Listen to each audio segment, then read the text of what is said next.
Eamon Khan here for Seconds Out with Robert Diaz. We're in the wake of Jason Quigley defeated by Edgar Berlanga. Look, talk me through the fight. How do you feel and assess Quigley's performance? You know what? I'm proud of Jason. Before the fight, a lot of the odds, everybody, the experts, media, fans, everybody thought it would be 2 or 3 rounds. He would get blasted out. And look, it went 12 rounds. It was good 12 rounds for Edgar Berlanga to progress his career, to get the experience.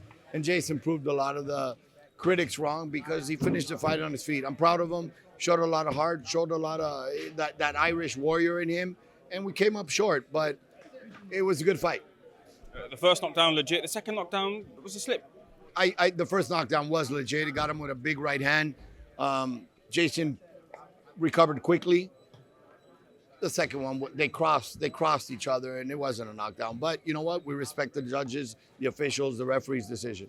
What were you thinking when the scorecards came through? Look, before the 12th round landed and Berlanga, kind of surged in his performance in the 12th, there were a lot of people online kind of saying that Quigley is winning this. I thought it was much closer, but obviously I could be biased. But I did think it was a lot closer. I respect the decision. There's no complaint. Obviously, Edgar won the fight. He was the better man tonight.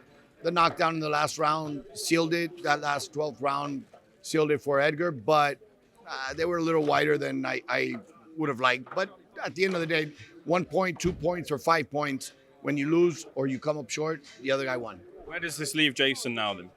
You know what? It's up to Jason. Right now, he didn't enjoy his honeymoon after his marriage.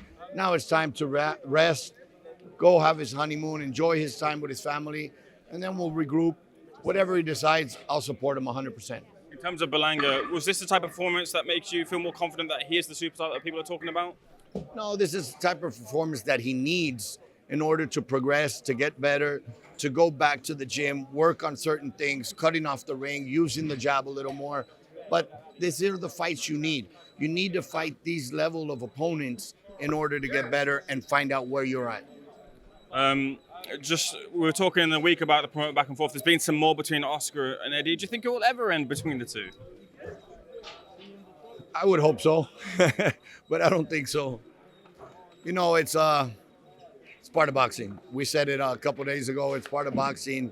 It's unfortunate, the part of boxing we don't need. At this point, if there's a grudge, put your fighters against his fighters and settle it in the ring with the boxing. Because at the end of the day, boxing wins, the fighters win, and the fans win. Canelo has now announced a 3-fight deal with the PBC. It's a big get for the PBC. First fight seems to be Charlo. What fights do you see or anticipate in terms of the other 2 fights that PBC needs to make to really kind of cash in on Canelo? The Charlo fight's a great fight. It's been a fight that's been talked about for many years already.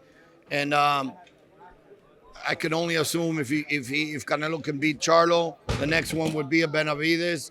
And if he can beat a Benavidez, if it's a close fight, maybe a rematch or Andrade, there's so many options in the division. It's up to Canelo at this point. He'll call the shots. Of the 3, which is the toughest test? Charlo. Why? To me, Charlo. Charlo will have boxing. Charlo will have punch. Charlo will have movement. I've done a lot of Charlo fights. Benavidez may be the more exciting of all of them because it'll probably be a damn Mexican war, toe-to-toe, mano-a-mano, and fireworks. But Charlo could be the more difficult fight. I feel like the boxing public might say that the Benavidez fight would be the more difficult one. I see Benavidez, with all due respect, strong kid, young kid, strong, but right there in front of Canelo, where Charlo will give some movement, use the ring more, use the jab, use the distance, rather than go toe-to-toe.